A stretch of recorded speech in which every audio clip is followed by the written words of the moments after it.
Hello everybody, it's been a few days since I've done any updates.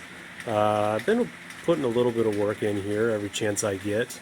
Started running some wiring up through the board for the future town, just to, just how that goes, just to get a feel for it.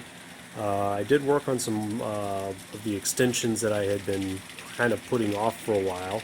One of them being the sidetrack here for the industry spur that comes off. It's a pretty big grade going down, but everything seems to roll.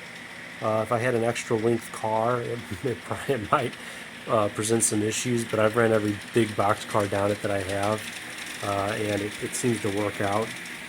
As you can see, the grade there going down, which will end up to an industry right there with some back loading doors. That big gray building that you've seen. I set it back there for now, but it's got two doors that go to the back for loading rail cars.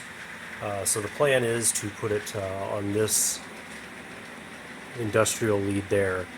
And once like I said, it's got the grade coming down, which I'm still kind of messing with. I've used some risers, styrofoam risers, to kind of get the grade to work. But it seems to be kind of getting close to where I want it to be. Obviously, if you free roll anything down that, it rolls pretty good. But a locomotive and a few cars, I had no issues with derailing or anything like that. So I'm not going to finalize my placement until I'm 100% sure with it. But so far, it seems to be working out all right. And then I'm sure you see the big piece of masking tape coming off there. So I was just testing the what basically is going to be the grade of the hill coming down from up there to down here, just to see if I can live with that grade, and to put a road or a town on, and I think it's manageable. And that might not be how I end up finally doing it, but at this point, I'm happy with that. As the track proceeds, or the town proceeds this way, it's going to end up with more of a bluff in this section as it goes into a cut back there. So the town here will still be up higher to a cut here. So I think I'm okay with that. It's going to take some trying just to get it right. So I'm going to start building that up to where the town goes up about that level. I've also been testing the cliff grades to see if I would be happy with putting a cliff at these angles. That actually is fine to me, to have it come down that steep. Over here it gets a little more iffy. I spent the weekend cutting the board off here a little bit so I could soften that angle, which is still almost straight up and down. But for where it is, I can live with that. It's only really from here to about here, because by the time it gets back over here again, it softens quite a bit. So I'm just kind of putting things down to feel. This masking tape's real easy.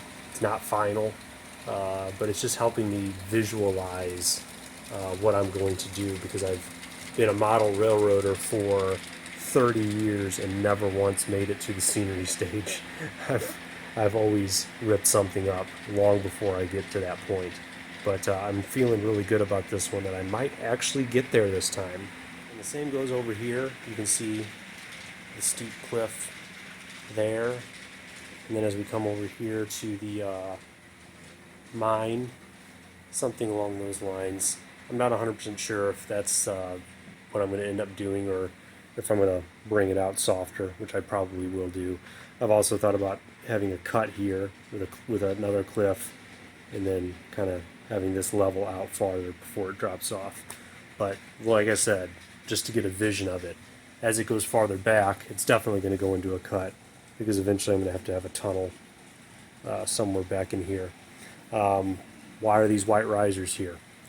So originally I was going to have the tunnel come up farther, so I didn't lay roadbed back here. Maybe kick myself a little bit for that now, but I'm going to make it work. I'll probably be able to extend some type of a roadbed-ish, like a little farther back, but the tunnel's probably going to start right around in here somewhere anyway. So, wish I would have laid the roadbed a little farther back. I didn't. Oh well. But as you can also see, which I kind of passed up, is I did add this extension on here. Originally it was cut off here, but I wanted to be able to pull more cars into the coal mine. So this gives me the ability to go about 3 cars back now, pull them in and out. Just feels better than moving the whole building structure up. But I do like the placement of this mine here because it gives me the ability to have a hill coming up somewhere in here and cresting and then going back down, which will allow me also the ability to hide the mine from this point of view. And just make there to seem like this is a different side of the layout. As you come around, you'll see something different than you see if you're standing in that location. Farther around here, go revisit this industrial spur track here that I got. So you can see if I run a boxcar over that, it goes down pretty smooth. It's a deep. It goes down pretty sharply, but it comes to rest pretty nice down there. And it doesn't seem to run or rub or hit anything. It's seamless. So that's what the grade looks like from the main line as it goes off to the right. But really, other than that, just continuing the track work. I had mentioned last time in my last video about whether I have enough staging back here. Obviously, the answer is no, I don't have enough staging. But given the size of the layout, I think that's almost as much as I'm going to be able to get. However, on this last track here, I am going to buy a turnout, bring another piece of track off like that,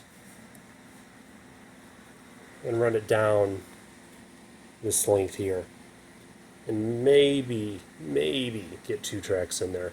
But that'll just give me an extra, let's say 6 to 8 feet if I do 2 tracks. If I just do 1 track, it's about an extra 3 to 4 feet of space to store. I just think at this point, when I have the ability to do it, I better do it. It's going to just be, otherwise it'll just be wasted space underneath of a hillside. And as for access, I'll always have access to that space underneath. I'll probably have lights under here as well, so I can see that. Probably set up some type of a camera system down here. And one thing I will mention too is after reading a lot of forums, I went out and bought the CRC 2-26 multi-purpose precision lubricant for track. And I'll tell you what, it has made a big difference in the electrical performance of the locomotives on the track. Obviously you use the Bright Boys, and I've used Rail Zip before and other cleaning things, but this seems to really do a good job. I put it on the back of a track cleaning car on the bottom of it, or I just put on a cloth, rub it along the rail, and the connectivity just seems really good. I don't know what it is about this stuff, but people have talked about it on the forums, and it does work. Works pretty well, so get some of that. But other than that, that's where I am with the layout today. I'll keep videos coming more regularly as we go through winter, and hopefully I proceed into, oh goodness, who knows where I want to go next. That's the joy of the hobby. But if you have any comments on anything here, just leave me a comment, and I look forward to hearing from you. Thanks.